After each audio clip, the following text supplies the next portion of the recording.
Steve, I will call us to order, if I may. I think there are plenty of seats after our children have made their way. There's some places over here. Let me welcome you to our second of our Lenten services and say how happy we are to have you. I think, again, we have visitors, and I'm so pleased that you feel the hospitality and feel that this is a good place to enter our life. We're always pleased to have you, and I commend our members because people are always telling me they've been made to feel welcome. I want to make an announcement that this Sunday our children's and youth ministers have asked an actives troupe out of Houston called the Covenant Players. They're going to be here. They're going to be, I believe, 3 professional actors. They're Christian group that travel from place to place, and they're going to give a presentation in Children's Chapel on Sunday morning. That they're also going to do what would be the homily in the 5 o'clock service. They're going to do something for teachers, and they're going to do something for our youth. So I look forward to having these people to help augment what we do on Sunday.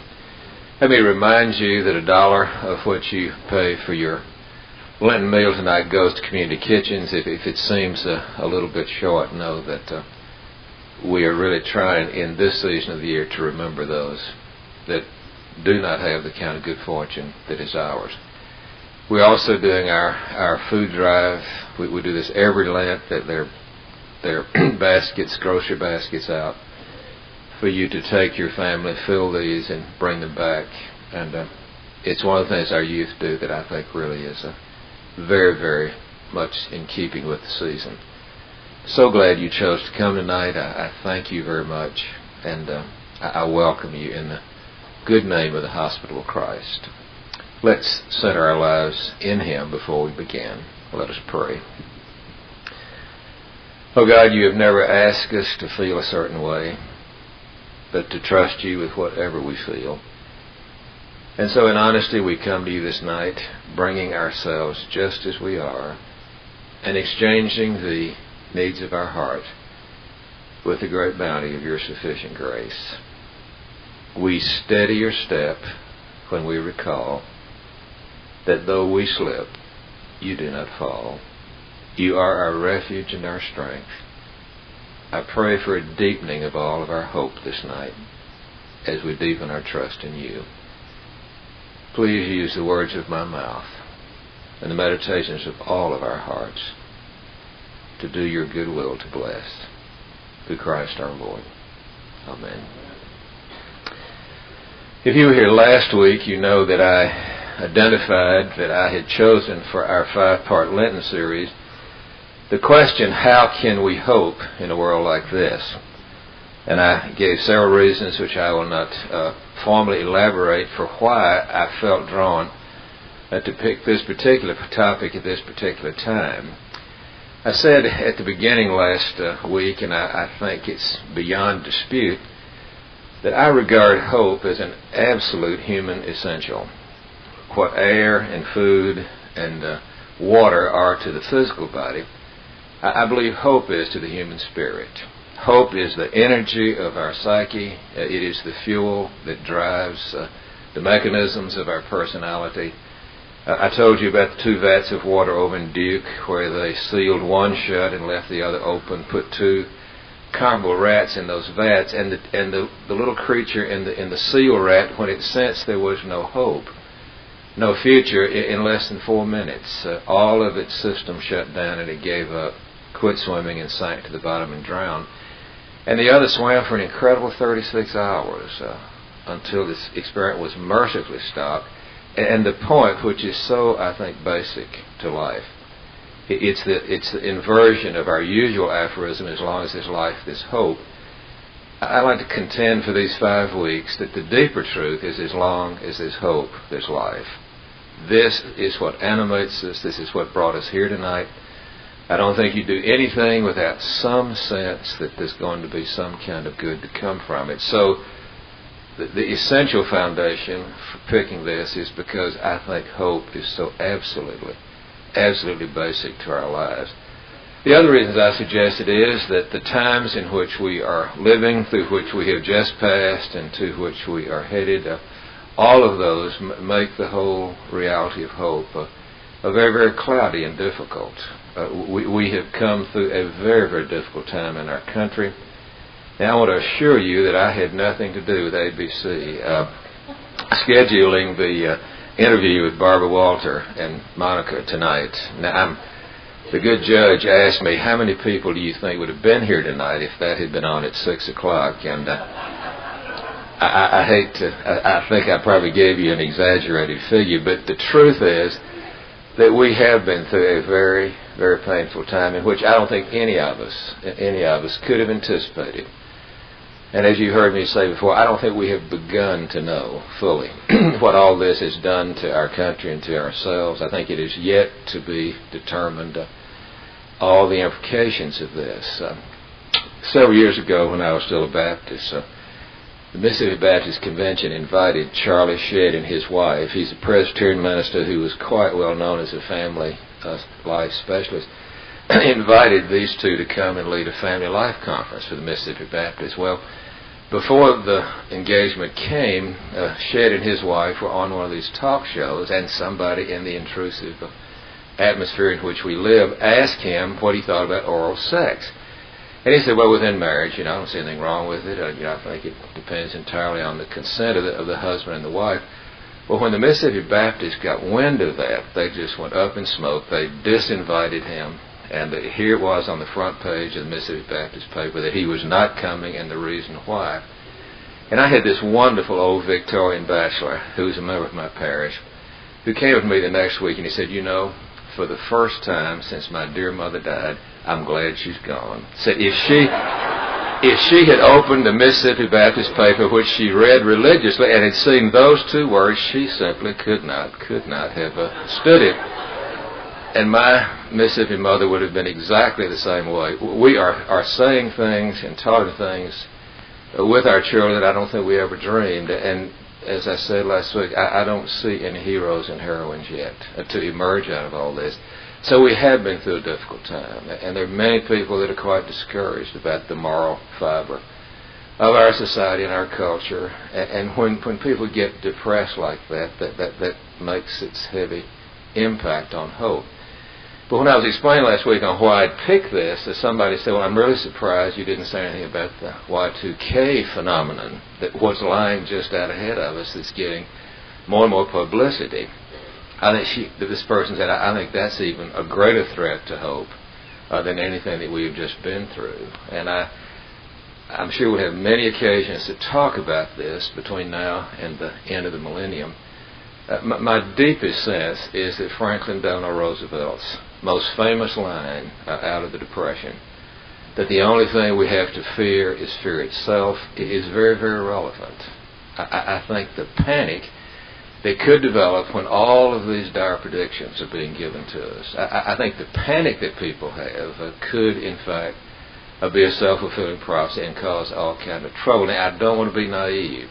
We have become so dependent in our culture on computers, and I realize that it's amazing to me that those who are wise enough to invent these machines would have overlooked something as obvious as the fact that this century was going to end, but obviously that never occurred to people back in the 50s, and it's just a reminder of how fallible we humans are.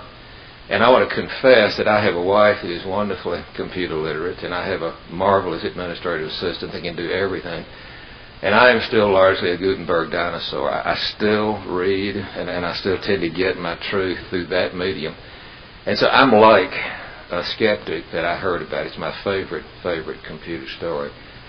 That had heard all these exaggerated claims of what computers could do, how they could retrieve just any kind of information. And he was in a store once, and a salesman was hustling him.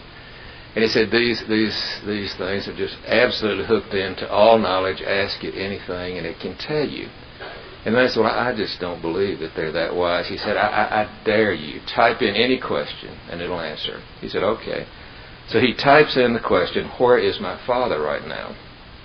And the computer whirls, and across the screen comes the words, your father is fishing off the coast of Nova Scotia. And the man said, well, I knew these things were not omniscient. He said, my father, John R. Smith, is right now in Chicago. He said, type it in. So he types it in, and the computer whirls and comes back on the screen. John R. Smith is in Chicago. Your father is fishing off the coast of Nova Scotia. Now, that's called I wish I hadn't asked, you know. And these things are, I admit, more incredible than I've ever begun to fathom. But they're not God. And I think it is so important for us to realize that maybe we have come to overdepend and have been too proud of this. Now, I think if we'll all remember the biblical image not to be afraid, if we'll use our best judgment on how to fix the computers and also how to work with it, that I see no reason that this should be the kind of calamity that some people are predicting. However, I don't want to be naive, and I think anything that you and I can do to dampen the runaway fear is going to be part of the answer and part of the problem. But with that looming out ahead and with what we've just come through, it seemed like to me that trying to get in touch with authentic hope was a very, very relevant thing in light of this moment in our history. We also find ourselves in the Lenten season, and as I said last week, Barbara Brown Taylor helped me understand that hopefulness is the very essence of the call to repentance. It would be cruel to tell people to repent and to change their ways if in fact change is not possible. The only context that makes the whole thrust of Lent anything like practical is the belief that you and I have the capacity to change and that there are resources out there in the universe that can help us. And so I don't see how we can have a holy Lent if at some level we're not also in touch with holy hope.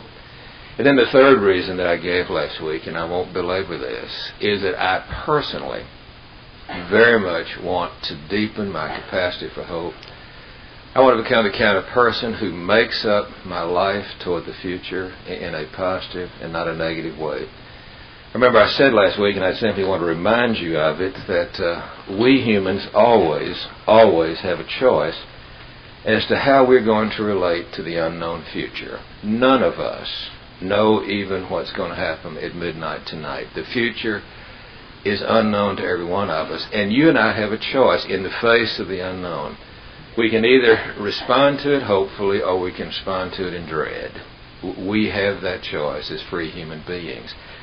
And the choice that we make as we regard the future has been shaped by any number of influences, the kind of parents we had and the kind of hope or dread that they lived out and therefore gave to us in our earliest days, the kinds of people that we've been with, the kinds of material that we've exposed ourselves to.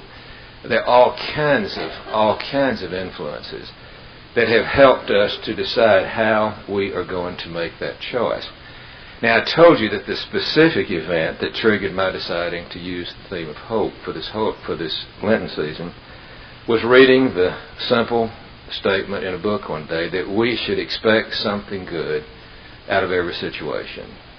That we should get in the habit of expecting that something positive is going to emerge out of everything that happens. Now, there is a biblical basis for this in Romans 8. God is at work in all things for good to those who love Him. The old King James translation was, all things work together for good. Either way you want to translate it, the implicit assertion here is that there is the presence of the one who wants to bless in every event, and therefore we should learn the discipline of expecting something good to come out of every situation that happens. And when I read that sentence, I found that to be a very appealing ideal for the way to live life. But as I confessed to you last week, that's not always a description of the way it is inside of my particular being. I'm like the old black preacher that I used to love to talk to in Louisville, Kentucky, who used to say to me, there are parts of me that haven't yet heard the word.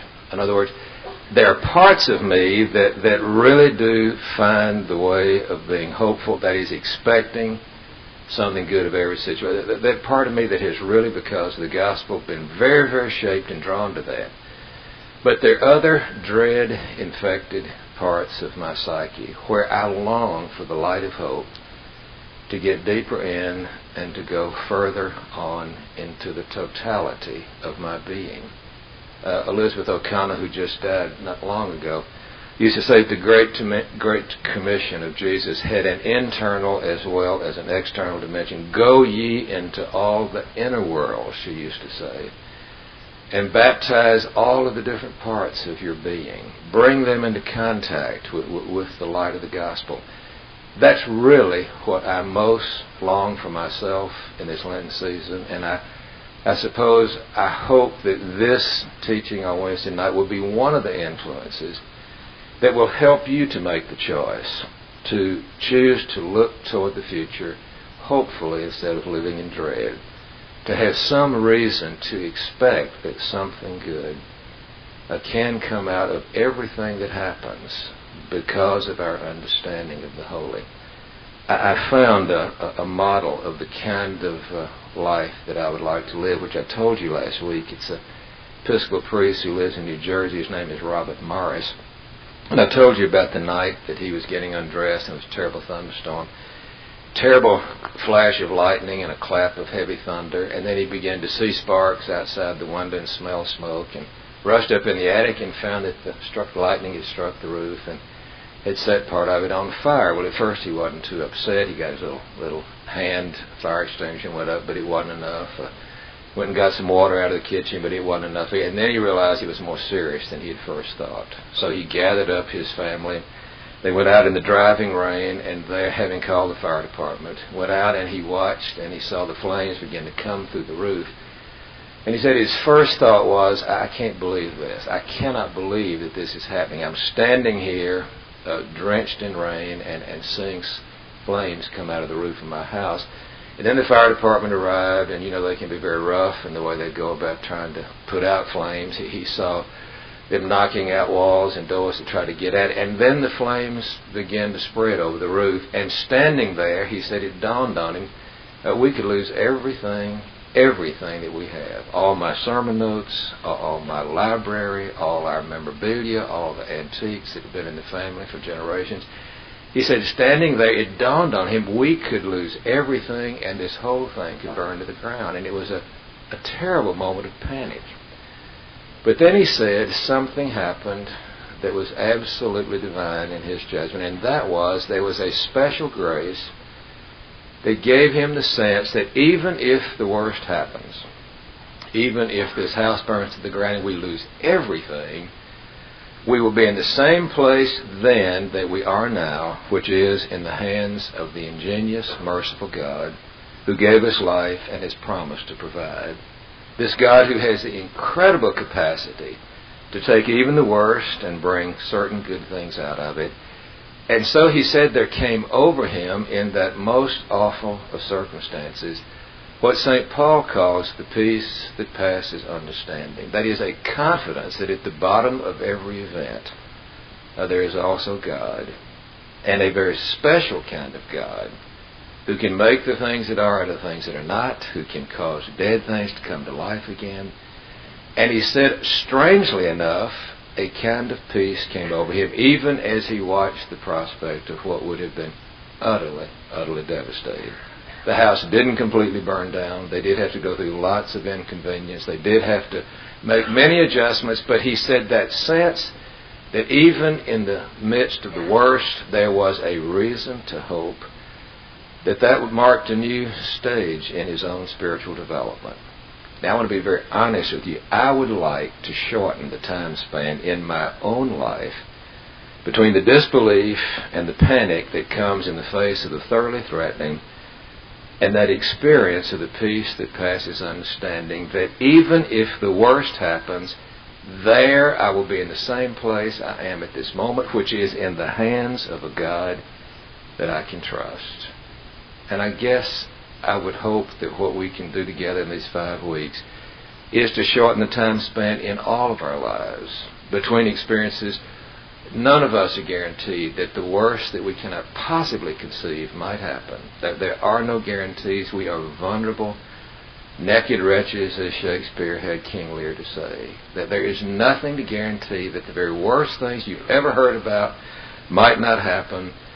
But underneath that worst possibility is this incredible sense that God is at the bottom of everything, and it is a God of sufficient and ingenious grace. As Beekman says, in God's economy, the worst things are never the last things.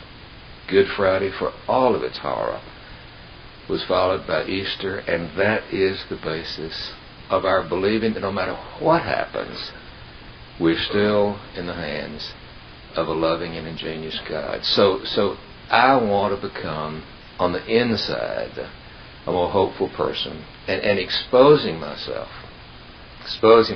to resources such as I feel we have in the Christian gospel. It's what I hope to do in these times together. And I believe if we will expose ourselves, what happened to Robert Morris, standing in the rain watching his house on fire, can become more and more an event in our own experience. Which leads me to the question, leads me to just remind you of the things I said last week about hope. I'm not going to belabor these things. I said last week that of this ability to stand in the face of the worst and not despair, it is not absolute. Hope is not something that we can just conjure up out of ourselves. Hope must always be reality-based. Hope has been defined as the ability to see what is possible but is not yet. There is a role for hopelessness. There certainly are things for which it would be futile to hope. If you hope you'll never die, if you hope you're never going to age, then you are simply embracing a fantasy that has no rootage in reality. And so it is important to realize that hope, for all of its essential and wonderful qualities, it is not absolute. We are not free just to hope for anything and expect just by hoping that that's going to come to pass. Hope also involves our wishing. I tried to say last week that the people that have lost capacity to want anything are the people that have lost their contact with the reality of hope. And many people have said that at the bottom of most conditions of mental illness, what you find is the state of hopelessness. The mentally ill no longer wish, no longer hope, no longer expect, no longer see lively prospects out in the future. And just like the rat in the seal vat, that has a way of shutting down our living prospects. So wishing is an important component. It's what we humans begin to do. But the important thing is to realize that our wishes are not absolute. That is, our ultimate wish has got to be that God's will in fact be done. And so what I do is to gather up my wishes as Jesus did in Gethsemane. And I identify honestly exactly what I would like to have happen. And there's not a thing in the world wrong with that. Because your wishes, your preferences are the expression of your individuality. But then to hand those over to wiser and better and stronger hands and say, as Jesus says, my highest wish is that your will be done. My hopes, which represent who I am, I now pass over into the hands of one who is essentially and totally good. And so wishing for God's will to be done is a wish, even though it may transcend and it sometimes even contradict the shape of our wishes. The other thing I said about hope was that it always involves help. The very essence of hope is that there are energies beyond us that we can count on. To try to live in isolation, to think that we can make our way by ourselves, is simply folly. We didn't survive this far without having lots of people to help us. We're not going to make it without having lots of support. And if we're too proud to receive, then we're going to cut ourselves off from the reality of hope. So hope, it is essential. It is not absolute. It involves the capacity for our wishes, but our willingness to entrust our wishes to God. And then it is a belief that there is a grace to help us in our time of trouble, other than we are, outside of us, into which we can tap, with whom we can align, and therefore it's not surprising that mountain people often use the word hope and help interchangeably. I used to hear old mountaineers say, I'm going to hope you out, which was, I think, a very, very profound insight. So that leads to the question, how do we access this essential reality that has such a power to give us life and to animate our very psyches? Tonight I want to suggest that there are two avenues, and I'm hoping that this is not going to come as brand new news to most of you. I think many of us have been together now for almost 12 years. Tonight I want to tell you again what I believe are the two ways that every one of us have to access the energies of hope. And if you've heard it before, I hope it will take a deeper root in your psyche. If you haven't heard it, I hope you will embrace it. But I would like to suggest that the two avenues that I think open to every one of us tonight to become more hopeful human beings grow out of that understanding of our human nature that St. Paul has given us in that famous 13th chapter of 1 Corinthians. He describes in the first part the nature of love. It is really a portrait of Jesus if you think about it. But then he says in the second part, we humans know in part and prophesy in part. We see as through a glass darkly. Now, I take that as a pivotal description of our human condition and our human situation. And if you take those words seriously and simply break them down as to what they really imply, they say two very important things, both of which are true about us. And that is, we don't know everything. We are housed in mystery. We're finite creatures, so we don't know everything. But we do know some things. And I want to suggest tonight, if you'll hold both of those in living tension, if you will admit in humility that you did not create this world, that there's so much about it that lies beyond our comprehension, but at the same time claim what we do know because of the great, great story of Holy Scripture, that put these together, humility and genuine revelation, that you have two ways that your life can be a chooser of hope instead of a chooser of dread. Now, the first thing about myself that I need to embrace and to acknowledge is the humility that is appropriate to mystery. The recognition that when Isaiah says, it is He that hath made us and not we ourselves, that says something about each one of us that is so absolutely, absolutely constituent to our existence. I did not will myself into this world. I did not begin to create all of this incredible, incredible surrounding in which I find myself. There is so much that makes up our existence that I experience but I cannot explain, that I encounter but I simply don't have the intellectual capacity to comprehend. And so the humility that admits all of my knowing is partial, all of my seeing is as through a glass darkly. It is that acceptance of mystery as the context, the true context of our lives, that evokes a sense of genuine humility. It seems like to me that is so, so essential to finding our way into the way of hope. And one of the ways of just underlining our finitude, the fact that we're limited, is to remember all the surprises that have made up your experience to this moment. Think about the times that you looked at a given situation and you either said this was going to happen or that was going to happen, or you say this is impossible or that is impossible. And then lo and behold, realities that you did not even know existed either came up from the depths of your own subconscious or came in from the sides in ways that you didn't know exist, or descended from above in some kind of transcendence. Energies and realities that you didn't know anything about broke into the situation and changed and altered the shape of the circumstances. If you will remember how many times you have been surprised, and how many times perhaps you have been mistaken in your assumptions, it will call you to a kind of humility that doesn't get dogmatic about saying what can and cannot be. Because the truth is, we are mysteries to ourselves, our spouse is a mystery to us, this world is a mystery, events are a mystery. There is so much that we experience that we cannot explain. I do grief support groups from time to time up here in the Tilson room. And I always say to folk that when I went through the valley of the shadow of loss when my little girl died, I was genuinely surprised both ways. There were people that I thought would be there for me in helpful ways that I never heard from, and to this day I don't know why. And there were other people that I never dreamed would care about my plight, who were unbelievably caring and sensitive. Now that's just one illustration of how we never fully understand other people. We never know all that's going on behind the facade of their faces. There is such a mystery to every human being and to every event, and therefore that calls for us to embrace a stance of humility.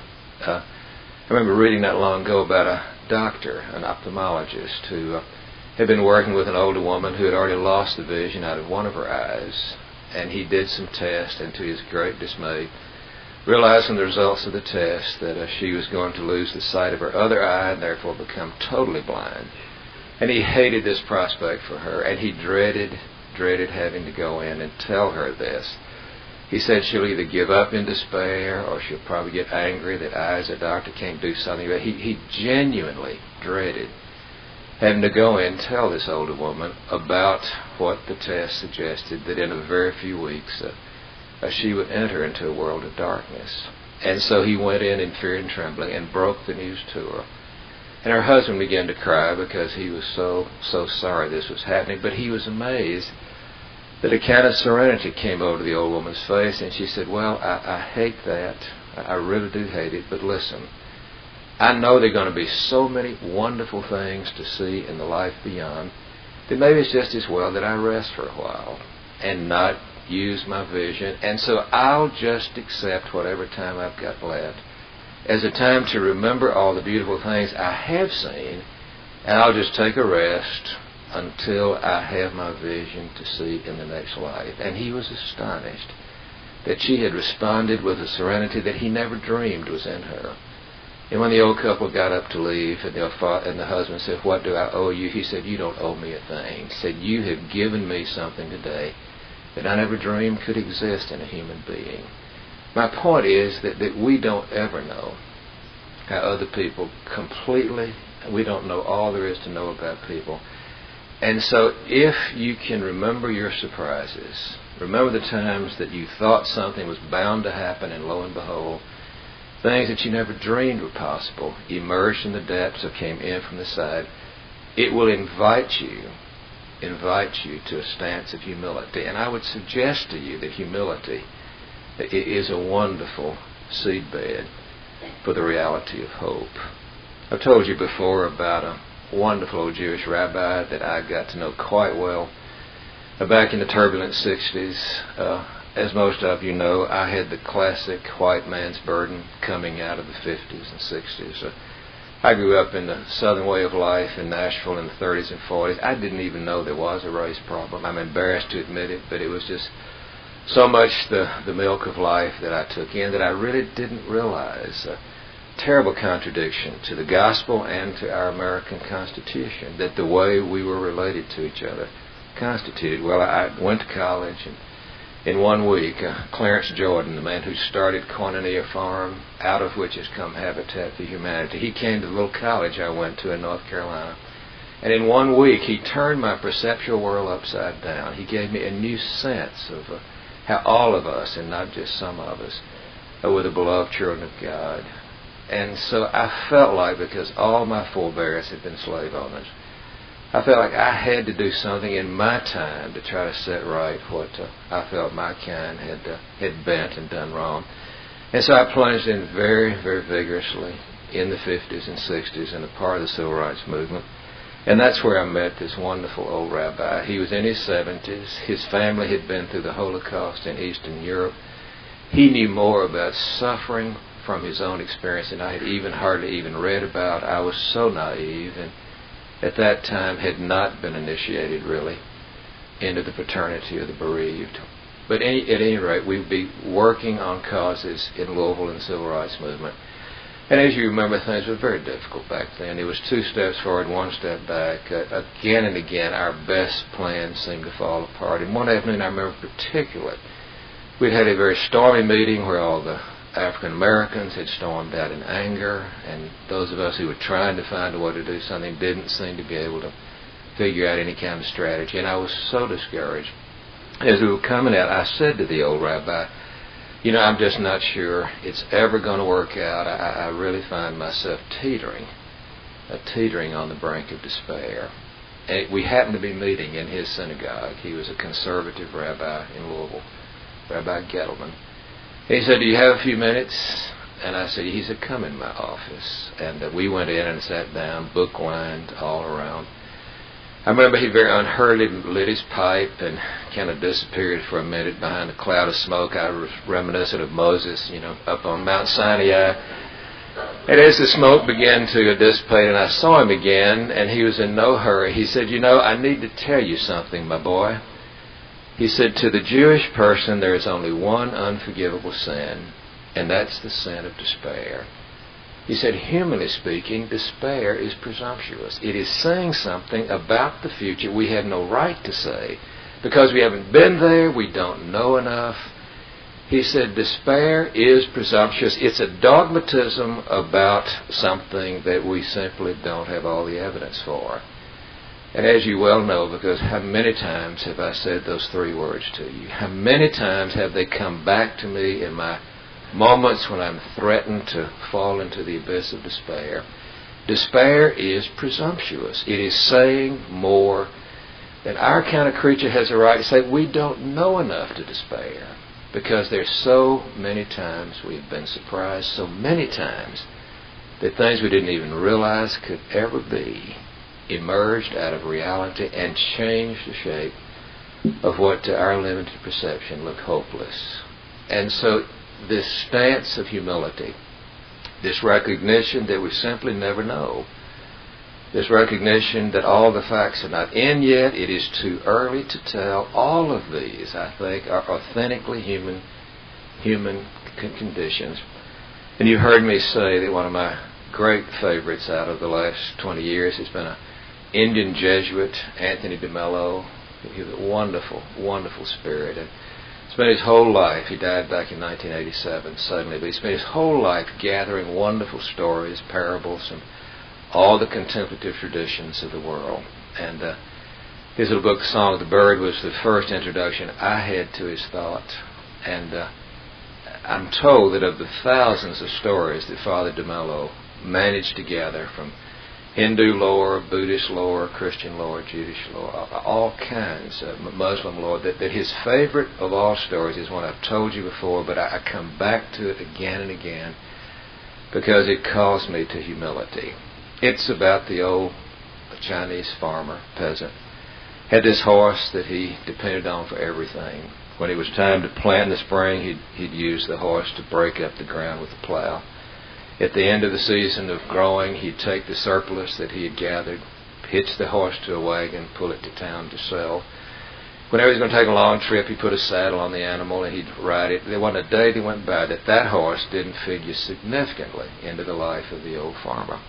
One afternoon, a bee stings this animal on the neck, and it frightens the animal. And in fright and panic, he begins to run away.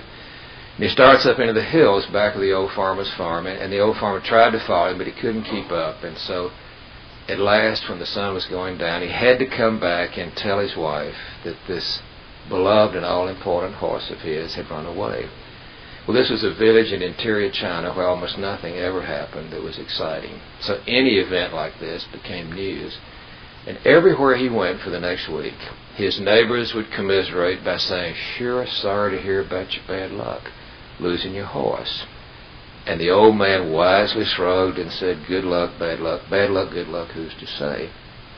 2 weeks later, to his absolute amazement, his very horse came back down out of the hills with 6 wild horses that he had met up there in the wilds, and he was able to corral all of them, which was a great economic bonanza. And so everywhere he went for the next week, his neighbors would say, "Sure, glad to hear about your good luck getting all those horses." And he'd said, "Good luck, bad luck, who's to say?" Well, his son was anxious to make the most of this, so he began to try to break these 6 wild horses, get them so they could put saddles and bridles and sell them. Well, he'd never done it, and he was inexperienced, and he got bucked off one afternoon, fell wrong, broke his leg in 3 places, and word spread through the community. So everywhere the old farmer went for the next week, they'd say, "Sure, sorry to hear about your bad luck. your boy getting hurt. And he'd say, bad luck, good luck, who's to say? Well, 2 weeks later, a war breaks out between the cities of the interior China. And the army comes through conscripting every able-bodied male under the age of 50 to go and fight. Of course, the son would have been precisely in that category, would have had to go except for the injury. And it proved to be so fortuitous because every other villager that was conscripted wound up being killed. And the old farmer said, good luck, bad luck, who's to say? Now, the reason DeMello loved that story was because it calls us back to the fact that we don't ever know in a given moment of the full extent of what's happening. There is a depth of mystery to everything that the only appropriate response for our kind of creature is to be humble and to say, I experienced some things here, but as to the full extent of this event, it is yet to unfold. So the first avenue, I think, to the regions of hope is to admit that we don't know enough to despair, that humanly speaking, despair is presumptuous. But the other avenue is what we do know, and here I'm going to simply remind you again of what I have again and again in these four walls tried to communicate. Nothing new here. There is only one gospel to which we return again and again and again. What I want to suggest is that we, of all people on this planet, I believe, as Christians, are most fortunate because we have been exposed to the great story of Holy Scripture. Now, Frederick Beaton is right. I think we're not better than other people who live in communist China or live in other places. We're just luckier. We have had the great good fortune of having a story told to us again and again and again that is finally, for all of its diversity and all of its nuances, it is about that mystery who lies behind it all and who holds this world together, and the great story that is the unfolding of that shape of mystery who stands behind it all, that wonder that we dare to call God. It is the great story about that one and that one's desire to make that one self-known. Of all the resources of hope, to see on the mystery of the face of the world, the face of God, to sense the shape, the contours of that countenance. That's what the great story finally gives us, and it is the ultimate, in my judgment, foundation for hope. Now, what is the great story? Well, you know, you've heard it many times. It begins when there was nothing but God, when there was nothing but this mystery that is life and has life. There was not anything else except this incredibly self-existent, uncreated mystery. And then the great story tells us something momentous happened. We have no way of knowing why or how, but something incredibly momentous happened in the very heart of the mystery we call God. And that is, the mystery must have said, this wonder of aliveness that I am, this joy of being that is my very existence, this is too good to keep to myself. I want others to taste this ecstasy, to know the wonder of being and having and doing. I want others to share in the wonder of what I am and of what I have. And so the first great movement in the biblical story is the Holy One, that is, the one who alone is life and has life. The Holy One decided to become the generous one. It is a mystery beyond all explaining, but it's why any of us are here today. We did not call ourselves out of nothing into being. It is God's nature to give life. It is our nature to receive life. And if it were not for the generosity of the Holy, nothing that we know and experience would exist. God did not create in order to get something for God's self. There was nothing in God, no lack, no emptiness that made God feel like I've got to create to meet some need of my own. God created to give something of God's self, not to get something for God's self. So the first great movement, and this is before time, this is before anything that we call history had ever come to be, the Holy One decided to become the generous one. But now if you will think about it, God's special kind of joy was a personal joy. It was a joy that grew out of his having freedom and power and the ability to look at possibilities and act decisively and be delighted with what he had done. And if you'll think about it, a rock or a tree or an inanimate object could not taste God's special kind of joy because God's joy was personal. Therefore, for us to have a capacity for what it was that God created us to experience, there had to be freedom, there had to be the bequeathing of power, and if you think about it, that has inherent risk in it, because if something is genuinely free, there's no anticipating how that one is going to take a situation and what that one is going to do with it. And for reasons that are just as mysterious as the Holy One becoming the Generous One, for reasons that are utterly inexplicable, the creatures who had been called out of nothing for the purpose of knowing God's kind of joy took from God's hand this wonderful gift of life and began to treat it as if it was their possession, to do with exactly as they pleased. They ignored the pattern of love that is the very essence of God's kind of joy.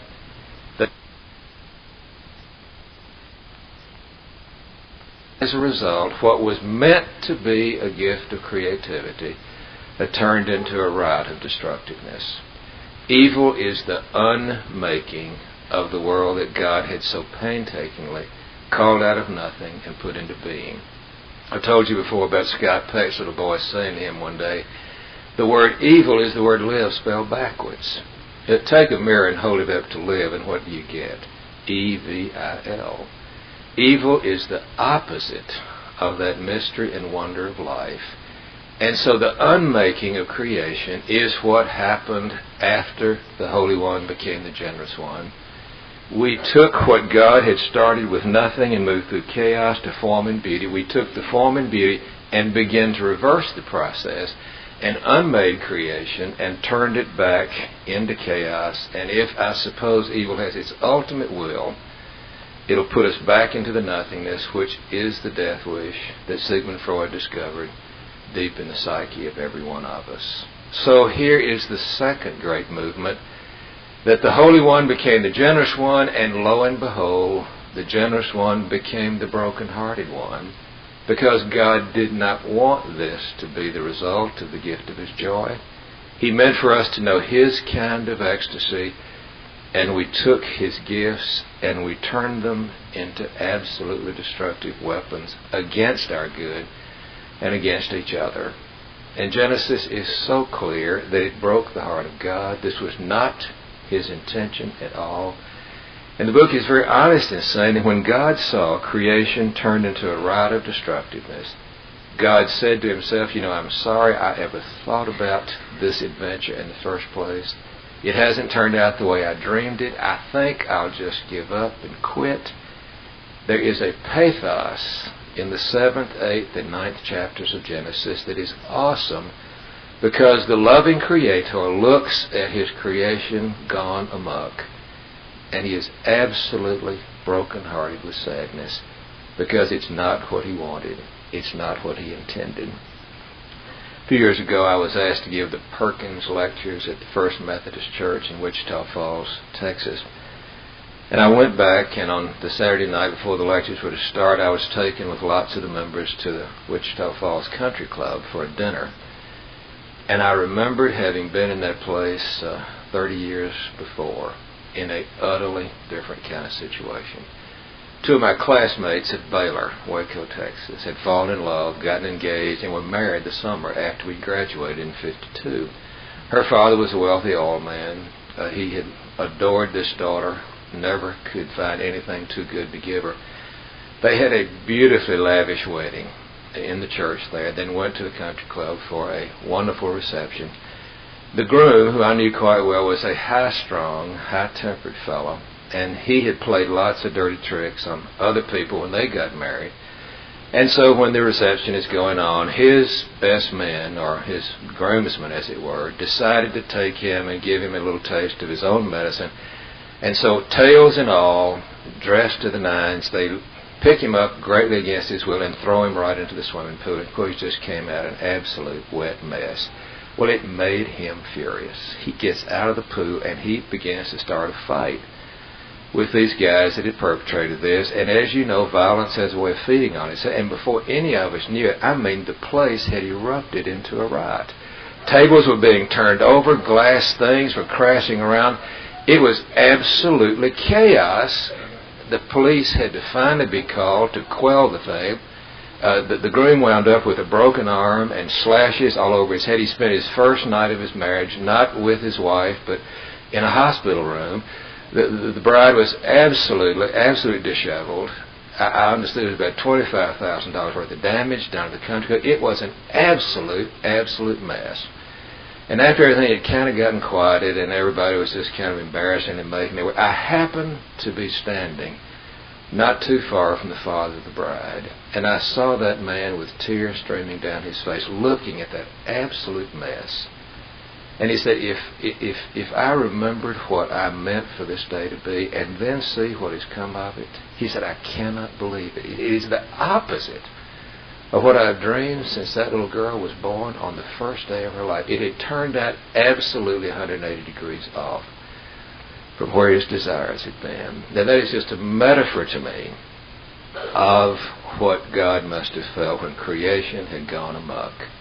And so it is recorded that God says in deep sadness, I wish I'd never started it. I'm just going to give up. I can't give the gift I want to because they won't receive it. And the Bible says we came that close to having this whole drama of creation go back into the nothingness. But then he sees the man Noah. And there's something about Noah, again a mystery, that revives in God's heart that dream of having creatures who could taste the wonder of being and having and doing, who would take the gift from the hands of the Creator and use it lovingly and creatively, not destructively. And so deep in the heart of God there is a rejuvenation of hope. And God says, okay, I'll let most of the creation go back into watery chaos, but I will make an ark and I'll start all over again. And so that's the story of the flood, and two of all creation were put on the ark according to that ancient old story. I saw a cartoon the other day that had Noah standing up on the deck saying, all right, listen up, we're going to do this alphabetically, and the zebras are saying, dadgone, it wouldn't be this way. But anyway, you know the old story about two of everything were put on this ship, and the water destroyed most of creation, but Noah and two of everything were saved. And then God decided to start all over. And that's when something happened in the heart of God as deep as when the Holy One became the generous one. And that is when God decided, instead of being the giving up one, he'd become the merciful and redemptive one. That he would put all of his energies toward trying to give this gift of joy to creatures that he was going to try to redeem now and call back to the vision of what he had in mind at the first.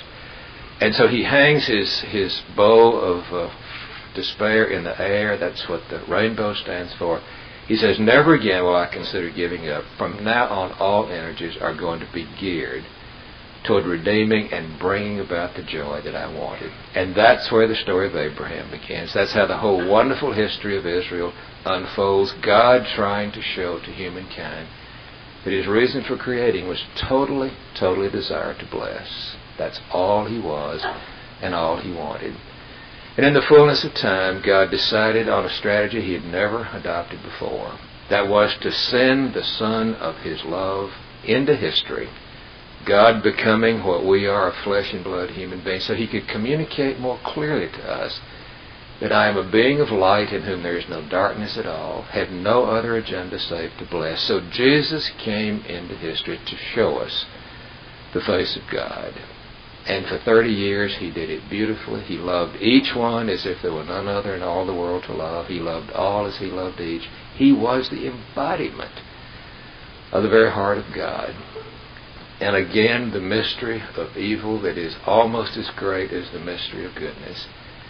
For reasons still unknown and inexplicable, human beings took the best God had ever given them, the very best God had ever given them, and finally did to him what we today would not do to a dog, even if that dog had gone mad.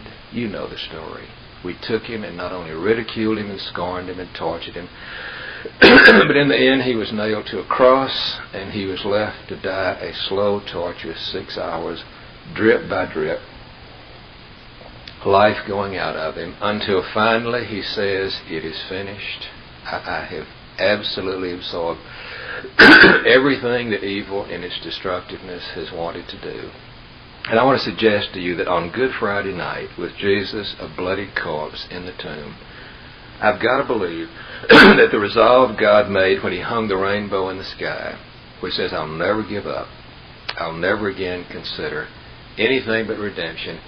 I think Good Friday must have put that resolve of the Holy One becoming the generous one, becoming the merciful one. It must have put it to a test like nothing else in the world. And you've heard me tell about how this truth came to me so powerfully one Tuesday before Easter, trying to figure out how to make the Easter story live, make it effective, and a fantasy began to run in my head. I'll never forget it. The fantasy was that my son and I wanted to help a problem couple in the community. That they were the folk that had used up every compassion of all the institutions. They were desperately evil. They'd been to prison for killing people. They stole. Just awful, awful scum of the earth. But we decided in my fantasy we'd make one more try to reach into their hearts and turn them around.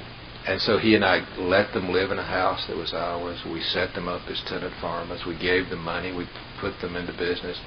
Did everything in our power to make them productive members of society. And one day in my fantasy, my son said, "Let me go out there by myself. They're intimidated by you. You're old. Let me go. Maybe I can get through to them and help them." And so I remember being uneasy, but I said, "Okay," because I knew his heart was so pure. He went, and I saw in my fantasy that at first they were astonished. They hadn't expected him to come. But then that old surly destructiveness that was at the heart of their bentness, it began to surface. They began to ridicule him verbally. I remember in my fantasy that one of the big brothers got around behind him and pinned his arms, and a sister began to spit in his face and say terrible things to him. And then another brother got out a knife, it was awful, and began to taunt him, cut him on the cheek, and then began to stab him in the chest, until, in my fantasy, couldn't believe it, my son became a bloodied corpse, absolutely devoid of life. And of course the people who did it fled. When he didn't come home in my fantasy, I went to look for him. It was dark by now. I had a flashlight. I can still remember my feelings as the shaft of light fell on that bloodied corpse. And when I remembered why he had come, what his intentions were, and then I saw what they had done to him, I was filled with a rage that was bottomless. I remember thinking, creatures that would do this to that kind of loving person don't have a right to continue to exist. They ought to be blasted back into nothingness. That there's no hope for that kind of creature. And as I stood there with my flashlight looking in absolute sorrow at my bloodied, dead son, it occurred to me that if I had the power to raise that boy back from the dead, it would never in a million years occur to me to send him back to the people who had treated him that way. And that's when the real miracle of Easter dawned on me. It's not just that God could raise Jesus back from the dead. The miracle is that he would have wanted to do so. That there would be enough hope left in the heart of God for the kind of species that can be as destructive as you and I are capable of being. And yet that is what Easter says to us. God raised him from the dead and sent him back to the very people who had let him down in every way in the world, even those that had tortured and destroyed him. Now, friends, if this is the deepest nature of the mystery who lies behind it all, if Good Friday could not turn God into a despairing, angry being, if he continued to have hope in the face of that kind of tragedy, then, humanly speaking, despair is presumptuous. Theologically speaking, it is downright heretical. If that is the shape of the mystery behind it all, you and I have abundant reasons to hope that that kind of God can do just about anything with just about everything. That kind of God can not only make the things that are out of the things that are not, he can make dead things come alive again, and bad things be transformed into something good. And that's the hope that my friend Robert Morris had, standing out watching his house about to burn down, knowing the kind of God that lies behind it all, and realizing that no matter what happens, those are the kind of hands in which we find ourselves. That is the absolute basis of hope. In the name of the Lord is our refuge and our strength. And so what we don't know, call it the humility, is matched with what we do know, given the event of Easter. We therefore, on the basis of those two things, we can do what the Scripture says: be not afraid.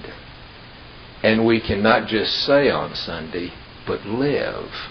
I believe, I look for the resurrection of the dead and life in the world to come. I look for the resurrection because I don't know enough to despair, and I do know enough